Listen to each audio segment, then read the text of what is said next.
Hola, mi nombre es Ubaldo Reyes, bienvenidos a mi canal Radiofísica con Baldo. Este es el tercer video de la cuarta temporada en donde les quiero hablar de las áreas de simulación en los departamentos de radioterapia.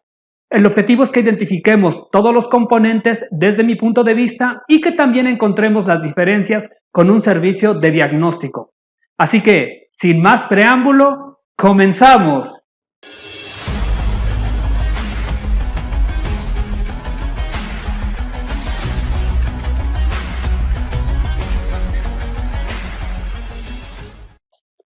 Hablemos de los principales componentes de nuestra área de simulación y para ello vamos a remontarnos a unos años atrás. Anteriormente lo que se tenía en los departamentos de radioterapia era lo que se conocía como simuladores. Estos simuladores eran equipos similares en constitución a un acelerador lineal, sin emitir la radiación que emiten los aceleradores lineales de uso médico.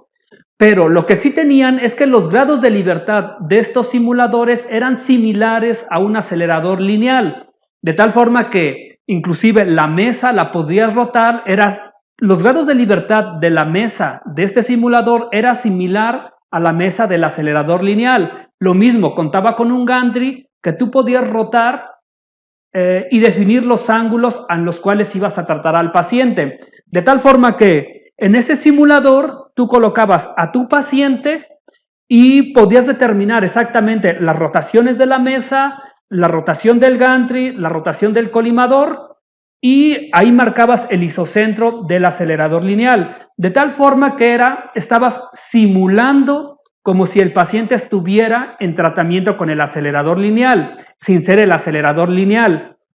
Este nombre ha perdurado y se ha mantenido. Actualmente a este proceso se le conoce como simulación, pero no termina ahí la cosa porque gracias a la tecnología ahora ya las técnicas 2D ya prácticamente no se utilizan. Lo que se utiliza son técnicas 3D o más avanzadas. Para ello ya no se necesitan los simuladores. Lo que hoy se utiliza son tomógrafos simuladores. Estos tomógrafos nos van a permitir obtener una imagen simple de nuestros pacientes y con base en esa tomografía es como se contornean los órganos de riesgo y se hace un plan de tratamiento del paciente en el sistema de planificación. De tal forma que entonces nuestro primer componente en nuestra área de simulación es un tomógrafo. ¿Cuáles son las características de este tomógrafo para que sea considerado en el área de simulación? Lo primero es el hueco. El hueco debe ser lo más amplio posible. Actualmente tenemos uno de 80 centímetros aquí en el Centro Estatal de Cancerología.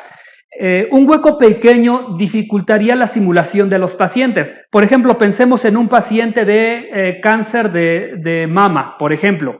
Regularmente la posición de las pacientes va con las manos hacia arriba. Y si tuviéramos un hueco pequeño, la paciente no podría entrar de manera cómoda. Entonces, este es lo primero que debemos fijarnos de nuestro tomógrafo simulador. La parte del hueco debe ser lo más grande posible. La otra cosa que debemos fijarnos es en el pixelaje. De cuántos por cuántos píxeles va a ser la imagen que toma nuestro tomógrafo. Puede ser, o yo recomendaría, arriba de 512 por 512 y también verificar los field of view. Necesitamos field of view grandes para poder abarcar al paciente y áreas alrededor. Otra de las diferencias que podemos encontrar de un área de simulación a un área de diagnóstico es la mesa rígida de tratamiento. Esta mesa, si la memoria no me falla, es de carbono y tiene un costo alrededor de $30,000. Esta mesa es fija y si tú la estás quitando o poniendo, lo que vas a hacer es que ya no tenga la precisión deseada. Recordemos que en radioterapia trabajamos con precisión de 1 milímetro o menos, de tal forma que esta mesa debe estar siempre fija en nuestro tomógrafo simulador.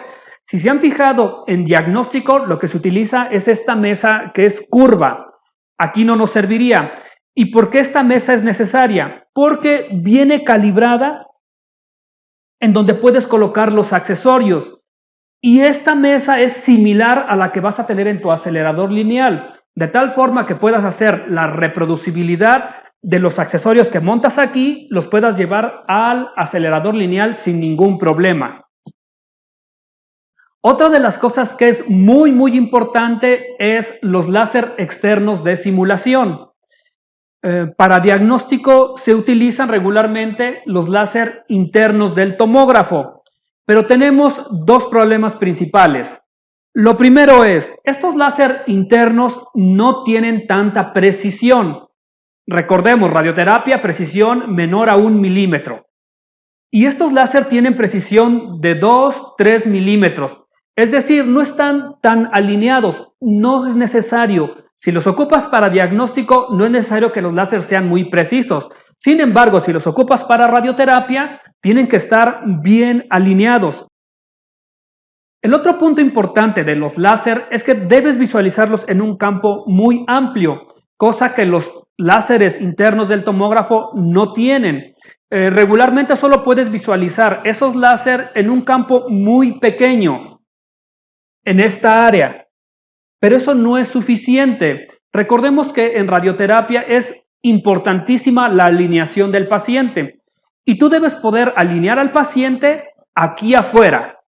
Y la alineación no solo va en una pequeña área, tienes que alinearlo de manera completa, de tal forma que el láser, por ejemplo, el que pasa por línea media, debe recorrer completo al paciente.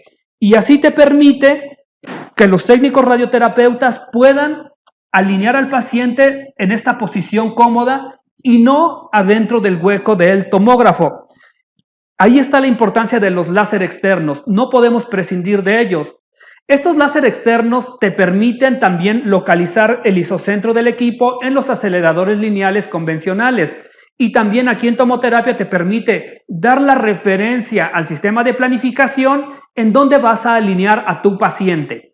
De ahí la importancia que deben ser láseres externos. Los internos del tomógrafo no son suficientes. Otros aspectos que debemos tener aquí en las áreas de simulación son los accesorios. Por ejemplo, lo primero que podría mostrarles es esta barra indexadora. Esta barra se coloca sobre nuestra mesa fija y a su vez esta se va a poder colocar de la misma manera en la mesa de nuestro acelerador lineal. Con nuestras barras indexadoras podemos colocar todos los accesorios. Por ejemplo, aquí tenemos un descansarrodillas que se montan y se quedan fijos en ciertas posiciones que tú vas a definir dependiendo de la anatomía del paciente. También contamos con accesorios para que el paciente descanse la cabeza mientras está acostado. La idea es que el paciente esté lo más cómodo posible, pero también que logremos una perfecta alineación y reproducibilidad de la posición del paciente. Ya en un video anterior he hablado sobre estos dos aspectos. También tenemos accesorios para, en este caso, cáncer de mama, para que las pacientes puedan descansar sus brazos en estas áreas. Tenemos máscaras termoplásticas y un sinfín de accesorios que van a variar conforme los hayan adquirido en tu hospital. Otra cosa que debemos tener y que en ese sentido sí se parecen el área de simulación con un área de diagnóstico es el inyector. El inyector nos va a permitir obtener imágenes contrastadas de la anatomía de los pacientes. Esas imágenes van a ser de utilidad para los médicos radiooncólogos y de esta forma puedan definir mejor estructuras o inclusive definir mejor el área que se desea irradiar y el área que no se desea irradiar. Para eso es importante. Ya habíamos comentado, con el tomógrafo obtienes imágenes simples de la anatomía del paciente, pero muchas veces se requieren también contrastadas y muchas veces se requiere la resonancia magnética o imágenes de PET-CT. Eso va a depender y eso lo va a solicitar el médico radiooncólogo. Ya por último, algo que también debemos tener en nuestra área de simulación y que en el área de diagnóstico no existe es nuestro baño María. Esta tina tiene agua y lo que hace es calentarla a unos 80, 70 grados centígrados. ¿Para qué? Esta tina de baño María nos va a permitir utilizar las máscaras termoplásticas. Inicialmente una máscara termoplástica es fija, es como algo plano, pero cuando tú la sometes a temperaturas altas, logras y obviamente la secas después, la colocas sobre el paciente, esta máscara va a tomar la forma de la anatomía del paciente y va a permitir una mejor fijación y reproducibilidad de la posición del paciente. Es común que después de elaboradas se puedan decorar acorde lo solicite el paciente. Regularmente es para pacientes pediátricos. Las mallas termoplásticas no solo sirven para el cráneo o cabeza y cuello, sino sirven también para la pelvis, para las extremidades. Va a depender y van a tener diferentes usos dependiendo del diagnóstico del paciente. Otro tipo de accesorios pueden ser lo que se conoce como bolus. También es importante tenerlos en el área de simulación porque es muy común utilizarlos cuando quieres hacer tratamiento en el acelerador lineal de lesiones que van muy en la superficie. Ya en otro video hablaremos de las bondades y las características que te ofrece un bolus colocado para hacer tratamientos en radioterapia.